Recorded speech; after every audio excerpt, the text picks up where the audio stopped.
Peptic আলসারের রোগীর কিন্তু অনেক জটিলতা দেখা যায়, সুতরাং তাদের অবশ্যই সাবধান হয়ে চলতে হবে। কারণ পেপটিক আলসার যদি এন্ডোস্কোপি করে ডায়াগনোসিস করা যায় যে আলসার আছে, তাহলে এবং প্রমাণিত হয় যে এইচ পাইলোরি দিয়ে এই আলসারটা হয়েছে, তাহলে কিন্তু এইচ পাইলোরিটা দূর করার চেষ্টা করতে হবে।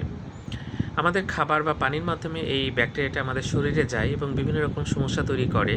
এটাতে পেপটিক আলসার যেমন হয়, তেমন গ্যাস্ট্রিক ক্যান্সারও কিন্তু হতে পারে এবং এই পাকস্থলীতে ক্যান্সার কিন্তু দেখা যায়। তো যাই হোক, এইচ পাইলোরি ইরেডিকেশন থেরাপি আছে, বিভিন্ন রকম অপশান আছে, বিভিন্ন অ্যান্টিবায়োটিক ব্যবহার করা হয়।